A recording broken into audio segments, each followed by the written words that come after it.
Hola, buenos días.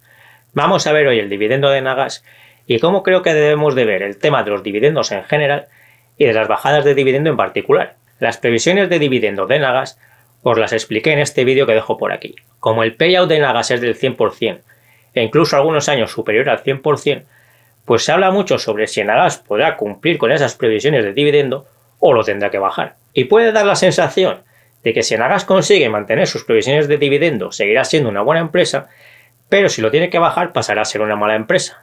Imaginad dos empresas. Una de ellas es posible que tenga que bajar su dividendo y la otra empresa va a subir su dividendo seguro y además está haciendo recompras y amortizaciones de acciones. Aparentemente es mucho mejor invertir en la primera empresa, pero si os fijáis un poco más veréis que no he dado varios datos que es necesario saber para determinar si efectivamente es mejor invertir en la primera empresa o en la segunda.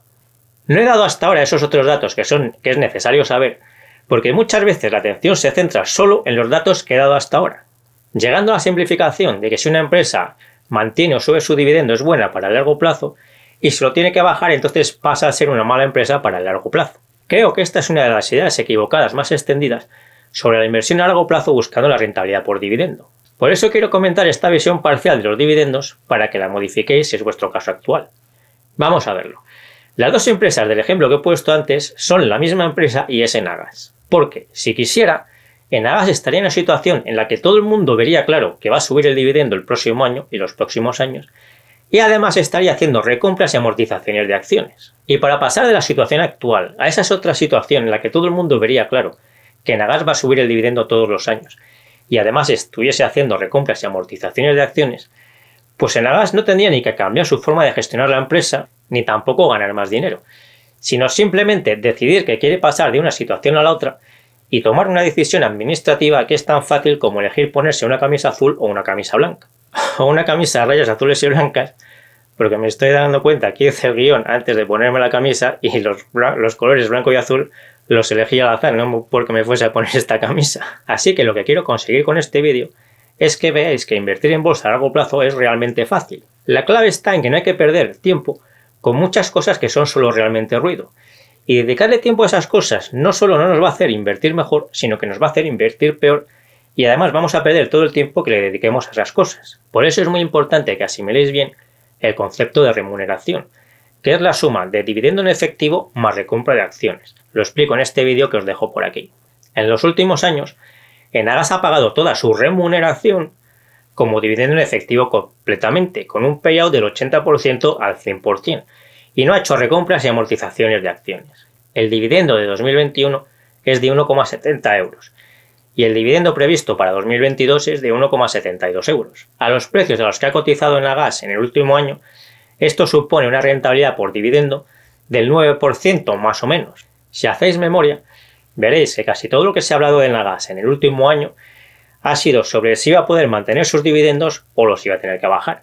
Y parecía que esto era lo más importante porque si en algún momento tiene que bajar el dividendo, se supone o parece que pasará a ser una mala empresa y la situación cambiará por completo. Lo que quiero que veáis es que todo esto ha sido una pérdida de tiempo porque si Enagas tuviese la política de dividendos estadounidense, nadie habría dedicado ni un solo segundo a hablar de este tema. Y la situación sería exactamente la misma.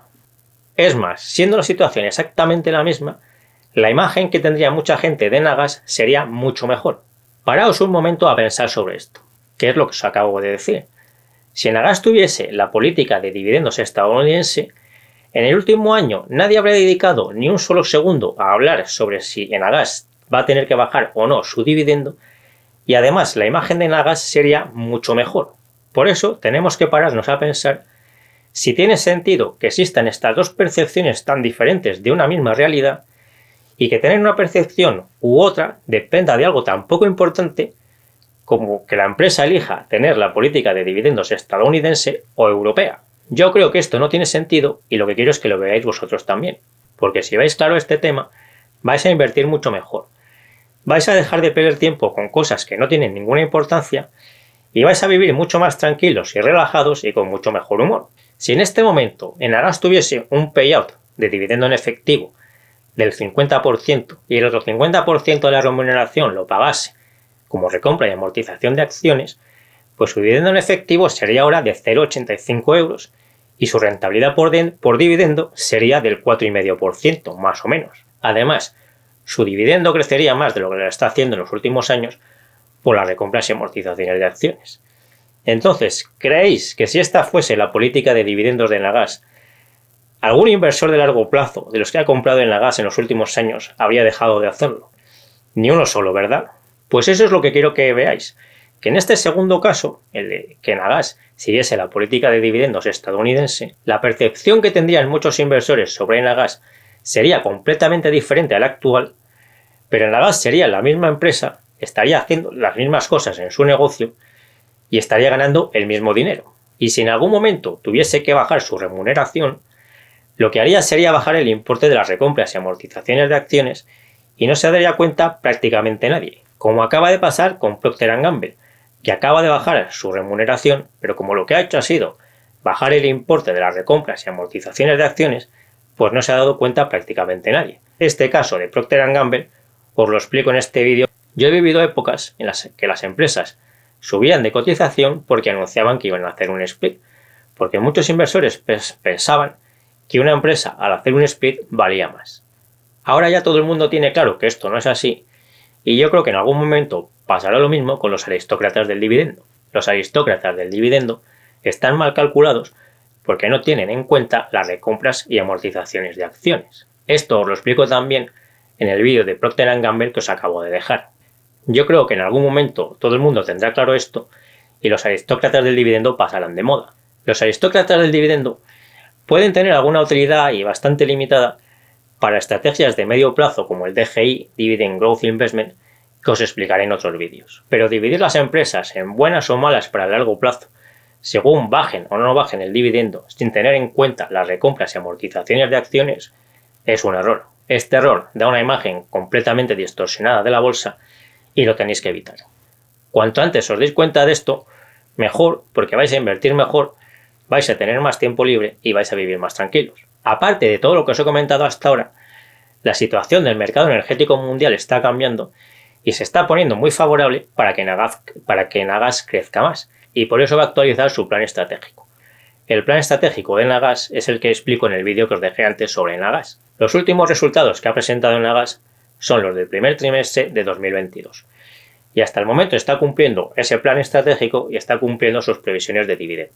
El nuevo plan estratégico de Enagás probablemente estará hecho para crecer más, aprovechando todas las oportunidades que se están presentando nuevas para crecer más, como por ejemplo el gasoducto del MidCat, o un posible gasoducto entre España e Italia, o nuevos negocios con el hidrógeno. El caso es que España parece que va a ser el puente de entrada de grandes cantidades de gas y de hidrógeno desde África hacia el resto de Europa. Esto va a ser muy bueno para los dividendos futuros de Enagás, aunque a corto plazo tendrá que invertir más dinero ahora, como es lógico.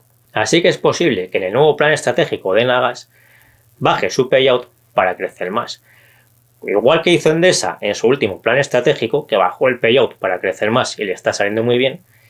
Y esto lo explico en este vídeo sobre Endesa que hice y que os dejo por aquí. Y si esto es así, que Enagás va a invertir más para crecer más a largo plazo, aunque tenga que bajar el payout ahora, pues esto va a ser muy bueno para los inversores de largo plazo que invertimos buscando la rentabilidad por dividendo. Cuando Enagás publique su nuevo plan estratégico, haré un vídeo hablando sobre él.